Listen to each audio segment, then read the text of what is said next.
ಜಿ5 ಇರುವಾಗ ನೀವು ನಿಮ್ಮ ನೆಚ್ಚಿನ ಶೋಗಳನ್ನ ಎಂದಿಗೂ ಮಿಸ್ ಮಾಡಿಕೊಳ್ಳುವುದಿಲ್ಲ. ಅದು ಸಂಪೂರ್ಣ ಉಚಿತವಾಗಿ.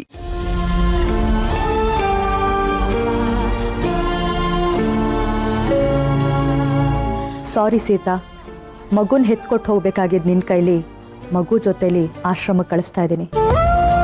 ನನಗೆ ಪರಿಚಯ ಇರೋ ಆಶ್ರಮ ಇದು.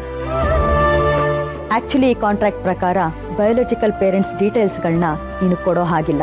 ಆದರೆ ಈಗ ಪರಿಸ್ಥಿತಿ ಬೇರೆನೇ ಇದೆ.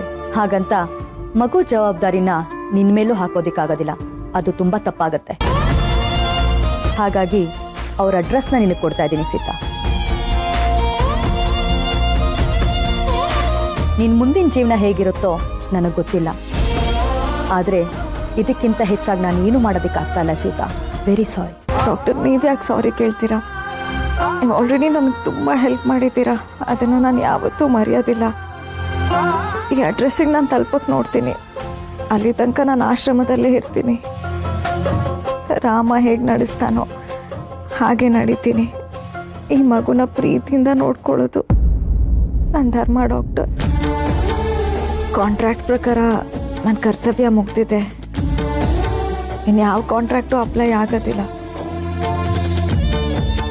ಅವ್ರನ್ನ ನಾನು ಹುಡ್ಕಕ್ಕೆ ಪ್ರಯತ್ನ ಪಡ್ತೀನಿ, ಕಾಯ್ತೀನಿ.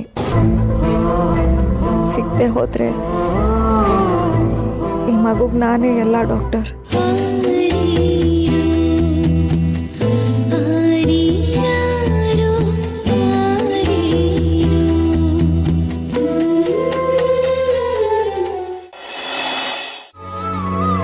ಶಾಲಿನಿ, ಬಂದ್ಯಾ?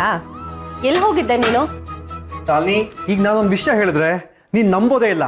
ಫುಲ್ ಖುಷಿಯಾಗಿ ಹೋಗ್ತೀಯ ಅಂತದೊಂದು ಸುದ್ದಿ ಇದೆ. ಏನದು? ಇವತ್ತು ನನಗೆ ಡಾಕ್ಟರ್ ಅನಂತ ಲಕ್ಷ್ಮಿ ಅವ್ರು ಕಾಲ್ ಮಾಡಿದ್ರು.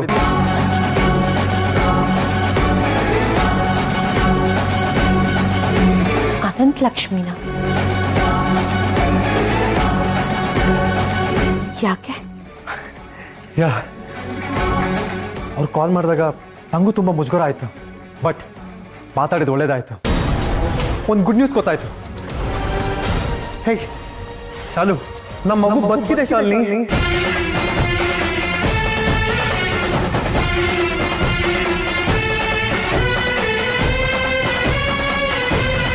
ವಾಟ್?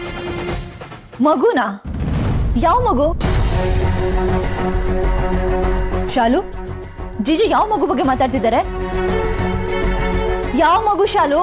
ಶಾಲಿನಿ, ನಮ್ಮಿಬ್ಬರ ಮಧ್ಯೆ ಬರಬೇಡ. Stay away.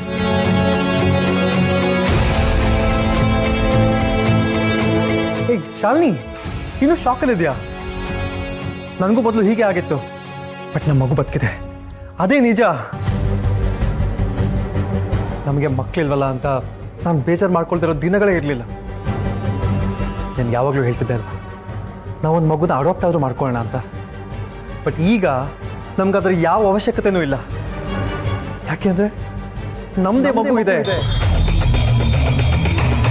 ನಾನು ಆ ಮಗುನ ಹುಡುಕ್ತೀನಿ ಶಾಲು. ಸರಿಯಾಗಿ ಹುಡುಕಿದ್ರೆ ಯಾಕೆ ಸಿಗಲ್ಲ ಶಾಲು? ಹುಡುಕ್ತೀನಿ.